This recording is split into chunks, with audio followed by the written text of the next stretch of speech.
This is Tom Ferrara with Reuters on Capitol Hill. Today our guest is Senator Rand Paul, Kentucky. Senator, the Yellen nomination to the Fed, at this point, what are you planning to do? Do you still plan to put a hold on it? I plan to slow it down as much as possible. And in the old days, you could hold things forever. You can't quite do that now, and they'll overcome you if they get 60 votes. And in all likelihood, they probably will. But I think there need to be some questions answered. For example, 2-3 years ago now, we passed Audit the Fed in the House with every Republican and 100 Democrats, overwhelming bipartisan support, and the Democrats have been holding it hostage in the Senate. They won't let us vote on it. So I'd really like to see a vote on Audit the Fed before we consider her nomination. So if they give you a vote, you'll step aside and let them vote as soon as they want. The nicest person in D.C. if they'll let me have a vote on Audit the Fed. What are you trying to find out from the audit? What do you think is there? What would you like to look at? I think there's several things people would like to know. One, we'd like to know about monetary policy, setting of the interest rates, how the deliberations go. We'd also like to know that when credit is being expanded and contracted, are there any individual private entities who are profiting from these things?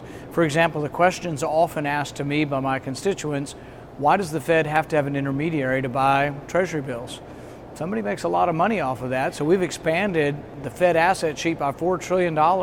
Is there a real reason somebody has to make a profit off of that? The argument against your bill seems to be it'll hurt the Fed's independence and could interrupt the monetary thinking. You could look at it another way and say it would be increased congressional oversight, which Congress created the Fed. I would think that your representatives of your people, you would want to have oversight.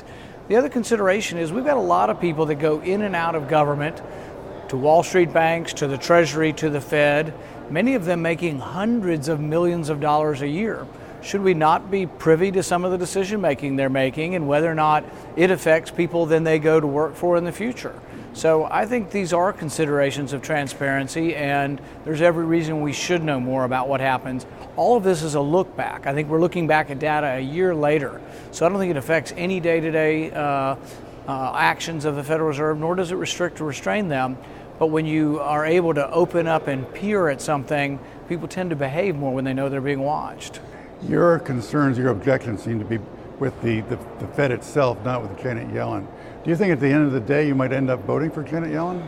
I haven't made a final determination on that, but you're right. In slowing her nomination down, I'm not a big fan of easy money policy. I think Bernanke's policy has been too easy, and I think Yellen will have an even easier money policy.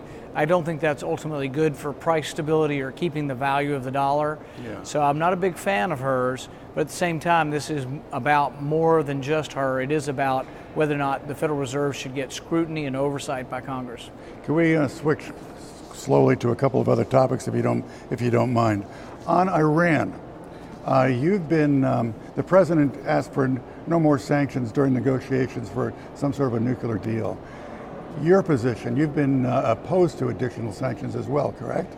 Well, I have voted for all the sanctions against Iran that have come down, but I think in the middle of negotiation, it's sort of like saying, hey, let's trade baseball cards while I stick you in the finger with my eye.